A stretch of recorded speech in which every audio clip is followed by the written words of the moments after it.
Let me say something slightly uncomfortable. Most professional conflict isn't about competence. It's not about merit. It's not even about ambition. It's actually about identity. It's about who feels solid and who feels quietly exposed. Because the moment your presence starts to make someone feel smaller, less certain, less central, the power dynamics shift. Not loudly, not dramatically, but viscerally. And if you don't know how to read that shift, you're going to misdiagnose what's happening to you. You're going to think, did I say something wrong? Am I overthinking this? Like, why did the temperature change, right? Listen, nothing went wrong. You just walked into someone else's unfinished relationship with themselves. And today, we're going to talk about how to move through these moments without shrinking and without escalating. Here's what no one tells you early enough. It's that ego isn't loud, insecurity isn't obvious. The most insecure people are often the most polished. They're actually competent, respected, socially fluent. But their confidence, that has conditions. It holds until someone or something challenges the story that they tell themselves about who they are. So, your clarity, your ease, your upward momentum, that's when the recalibration begins. And the mistake most high performance make here is that they treat this as a technical problem, but it's not. It's a psychological one. Let me give you a familiar moment. You're in a room you've been in dozens of times, okay? Same colleagues, same rhythm, same general hierarchy, but something feels off today. It's different. Your colleague, the one who's like quick to assert himself, he's overdoing it today. Short bursts of speech, extra clarifications, micro pauses before he tries to frame a point. There's a bit of tension in his posture. He doesn't attack you, he doesn't congratulate you. He just performs. It's too much though. Too precise, too extra in this quiet way. And you feel it immediately. That's not random. That is actually ego taking stock. Am I indispensable? Am I being seen? Now, what matters here is not what you do. It's actually what you don't do. You don't interrupt. You don't compete for spotlight. You don't try to outshine or reassure. Because the moment you react, you've actually agreed silently to carry his insecurity for him. And that's not a role you want, right? Instead, you wait, you listen, you act when the opening presents itself. Your measured presence does the work that his overperformance never could. Now, by the time he realizes it, it's too late. The influence has quietly shifted. Now, it's not because you were louder, it's not because you tried to correct him, but it's because you understood that sometimes ego sabotages itself if you just watch. Now, let's kind of complicate this. Not all insecurity looks defensive. Sometimes it actually looks parental, caring even. A mentor pulls you aside, someone who's got your back, right? Someone who's invested their time and attention in you. And they say, I'm going to give you some tough advice. They warn you to slow down, to soften your edges, to be careful about how you're perceived. It sounds wise, right? Protective and even generous.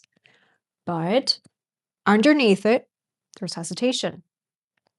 Not about you, it's about what your trajectory implies. Their identity is built on being the guide. They're the reference point, they're the steady one. And your acceleration quietly disrupts that geometry. So, this is where maturity matters. You don't reject the advice, you don't swallow it either. You take what's grounded and you leave what's rooted in fear. Because even well intentioned people can actually unconsciously try to cap you at a height that feels safer to them.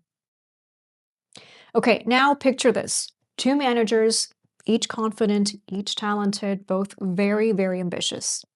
Now, both are convinced that their way is right, or maybe the only way. Their teams notice first. The meetings feel hypercharged. The small decisions turn into these like fierce debates. Emails take on a passive aggressive edge. The tension spreads. It's subtle, but you can't miss it. The employees caught in the middle start to move carefully. They tiptoe around initiatives, they over explain, they scan every interaction because now it's not just about delivering the work, it's about navigating personalities. So, even a casual conversation can trigger this quick chat from one of the managers. Eventually, the higher ups notice the friction isn't contained anymore, it's affecting the output. So they intervene. The responsibilities are more structured, overlapping authority is actually minimized.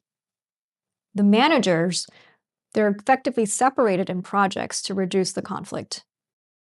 They never admit the tension, they don't confront it, but they continue with their personalities intact, or so they think. But the impact, it's undeniable. Now, the takeaway here is that ego battles are not private. They ripple outward, they shape behavior, productivity, and the team morale. The lesson here isn't about controlling the ego. It's more about reading the currents it creates, protecting your composure, and positioning yourself strategically in the flow. Now, let's pause and pull back. What do these stories teach us? First, ego is never private. Even subtle insecurities, they're going to ripple outward. People may never want to admit it, but you'll feel it in the decisions, the conversations, and the energy around you. Second, your response is the signal, not theirs.